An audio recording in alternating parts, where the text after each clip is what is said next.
Hello, my lovelies, and welcome back to Sondering Tarot. Can you hear? Hi, hello, and welcome. This is your daily tarot reading for the 25th of September, 2024. Deck will be using this list description box down below, as always. Anyway, let's go ahead and get started.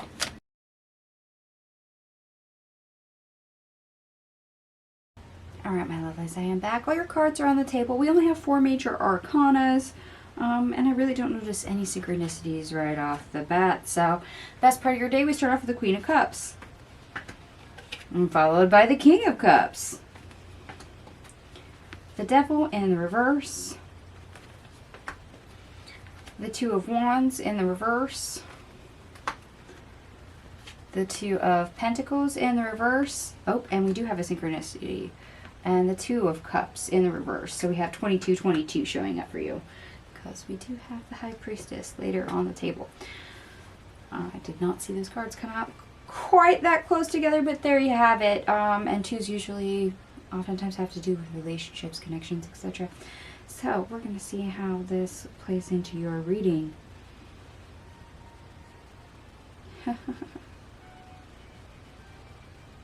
Okay, Flights of Fancy. Hey.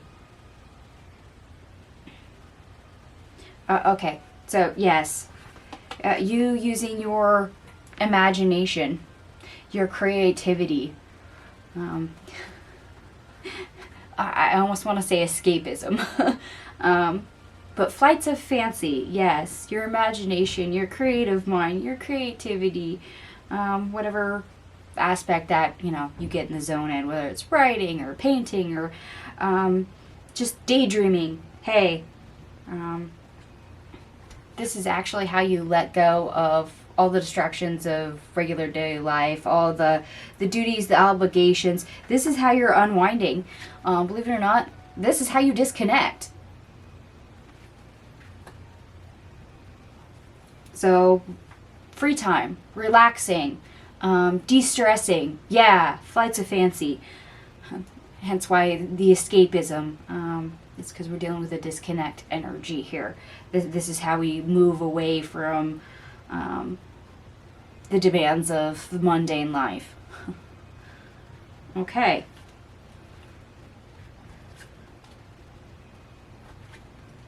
But that's good, because this gives us a creative, helpful outlet. We get rid of stress.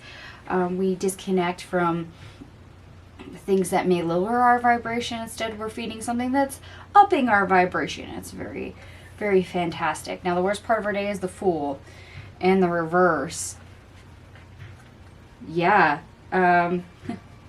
Speaking of the mundane world, you may find it's very difficult to leave that Flight of Fancy mode you're in, to actually travel back into the 3D world and all the aspects of things that you're supposed to be doing in it. You may refuse to leave that area, and in which case I don't blame you very much. Another reason why I'm getting escapism as an energy.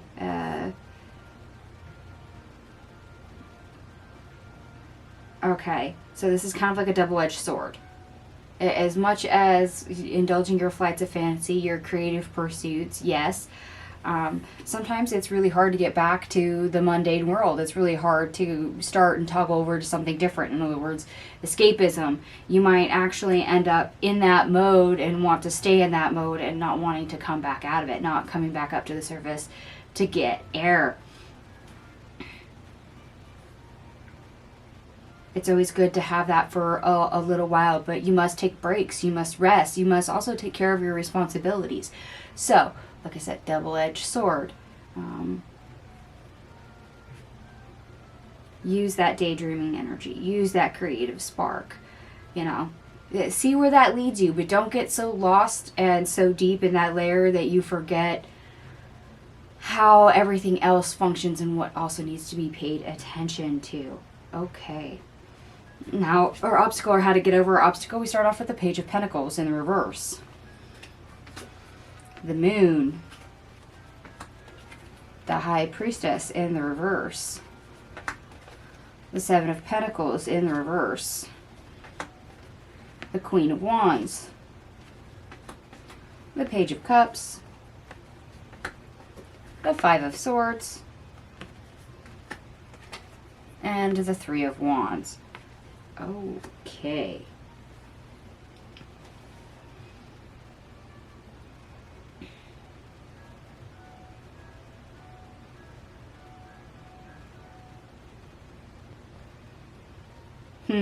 Yeah.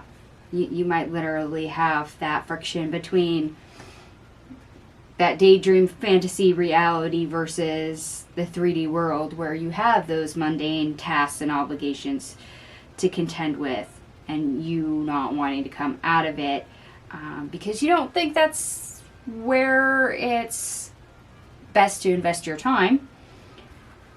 And so do you think it's better to put your energy towards those flights of fancy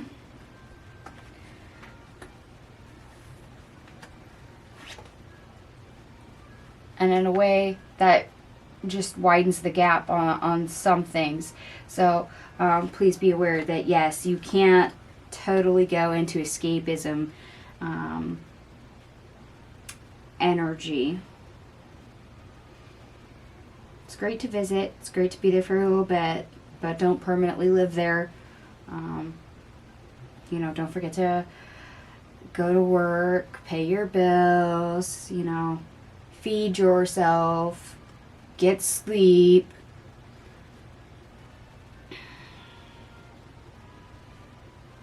And yes, it's fantastic to have that break, to de-stress, to deconnect. And this is how you're doing that. But at the same time, as much as that helps you get over the conflict created by the mundane world and helps you expand, helps you relax, helps you breathe, and ups your vibration.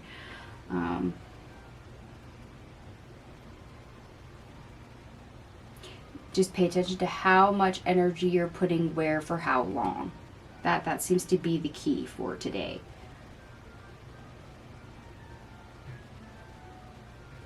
Because I totally get not seeing the potential in the mundane world sometimes, especially when you're indulging yourself in something lighthearted, fun, and it ups your vibration, but you can't be all play all the time either. So it's good to sit in that energy for a bit and allow that part of yourself to expand. Indulge your inner child. Indulge your creativity, engage yourself in a different way, not only because it will help you with the de-stressing and expand certain parts of your self, your higher self, your inner child, as it were.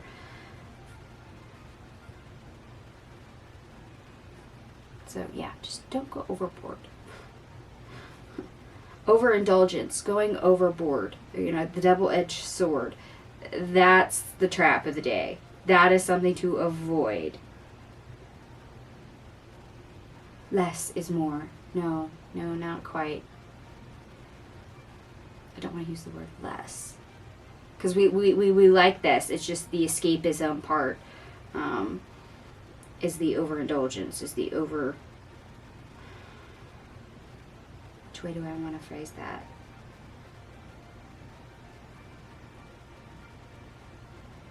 What's a better way to phrase that?